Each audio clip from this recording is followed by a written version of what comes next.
I think, regardless of that problem, if you poll particle physicists, and we can do a poll now, how many of you believe the Standard Model is correct?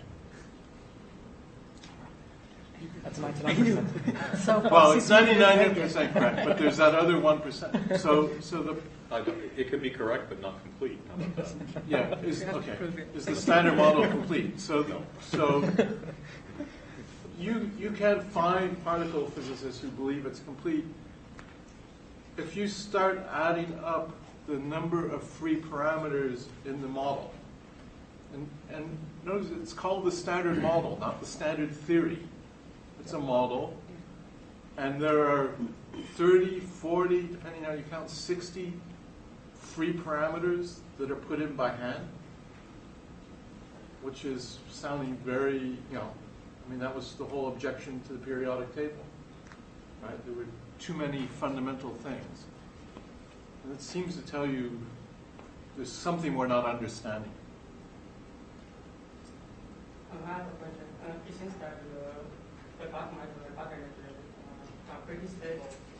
So do you think at a high energy level, like LHC chain, we can take some result from that?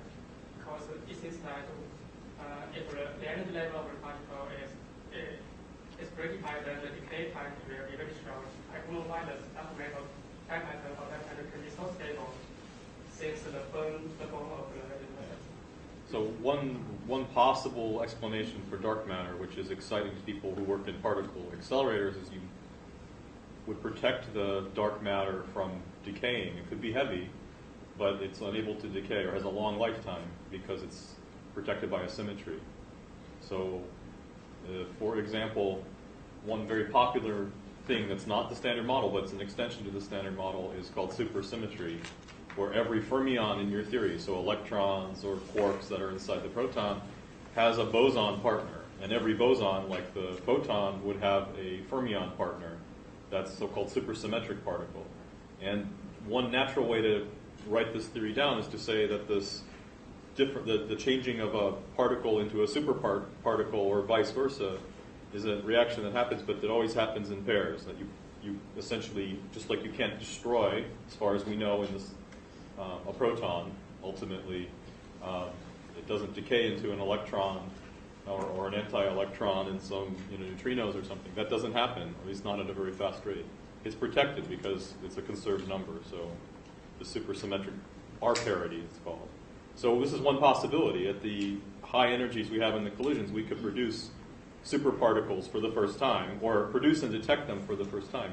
But what's left over after everything proceeds through its decay would be dark matter, and it would be supersymmetric dark matter, which leaves the detector, and could be very heavy and stable, or have a very long lifetime. What is symmetry corresponding to other particles, like normal particles, where we have great symmetry when the energy level increases, but while the symmetry for the dark matter particles will be protected? Well, so this is part of the theory, of course. And yeah, so do you want to rephrase the question? No. Well, I would answer it a bit differently anyway. I mean, conserved quantities in nature correspond to symmetry principles. In the Lagrangian, not necessarily spatial symmetry only. Okay, but that's why momentum is conserved, right? Because the Lagrangian has to be invariant under spatial translations. So the existence of dark matter that's stable implies there's some sort of symmetry that we haven't understood. There's some other mathematical principle that we haven't understood. And supersymmetry is a possibility, but we know there's some, so we know there must be some sort of symmetry, and then the question is it a broken symmetry, an approximate one, or is it a complete symmetry? But so there's clearly something about the mathematical structure of the universe that we must not know. So it may be something beyond symmetry. Pardon? Is it possible that it is something beyond symmetry cannot be described as symmetry? Yes. Certainly. So at the energies that the LHC operates, we do not find any supersymmetric particles, and supersymmetry is definitely wrong. We'd like to say that, Well, but it depends on the energy scales. There are the theories. I mean, we have theory with people going to the effective theory. We're going to from the Planck scale to lower scale, and try to convince you that probably we can find these particles at this particular scale at LHC.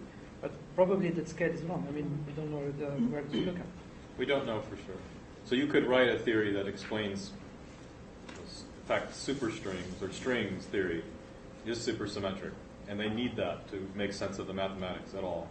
But it might be that the scale where that, so he was talking about the Planck mass, is when gravity becomes as strong as the other forces, right? Energy and matter are equivalent, equals mc squared, and you can have gravitational interactions now be as strong as the strong force.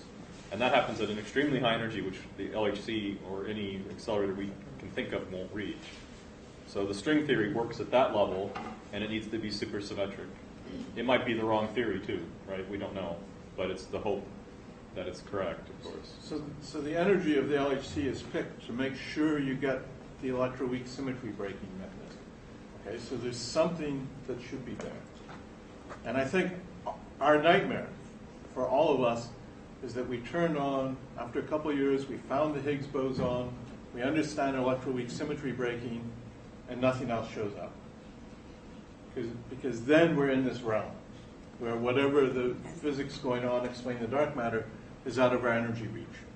Fortunately, I have tenure, so I don't care. Well, we can exclude models then. Yeah, so then you start excluding models, and there's lots of other ideas that are out there. So I guess a lot of the research obviously has been on like the detectors and signal analysis and that kind of thing. So like, have you made some interesting discoveries just about electronics or about signal analysis or can you talk about how difficult that is? We empirically discovered 4 weeks ago now that pouring 100 liters of water over operating electronics is bad. There was a leak. And the best system to detect the leak was the high voltage system. Oh, he was on shift. He was actually in the control room going, what the hell is happening? I can't turn on the high voltage. I think there's been a lot of work on detector technologies. You know, there are completely new detector technologies being used. For example, lead tungstenate crystal for doing calorimetry. The data acquisition and electronics challenge. You know, at Rice, we've built boards that have 28 gigabits of data a second passing through them. That, you know, it's not breakthrough stuff, but just the level of complexity that we're dealing with. There's online software systems that. So for the part of the detector I work on, it's called the NCAP muon system, which is, well, we describe it, 1/8 of the whole detector. The readout for slow control, so the readout that we do just to operate the detector, not to read out the science. To turn it on, to Just keep track of to temperature, turn on power. voltages, understand power. That data acquisition network is comparable in scope to the entire data acquisition system used at Fermilab for the D0 experiment. Okay, I worked on both. I mean, I know exactly what they are, which is 60 VME crates being read out over Ethernet. And that's the slope. So the whole data acquisition for an experiment at Fermilab is equivalent to just our controls network for one piece of the experiment. So it's a beast.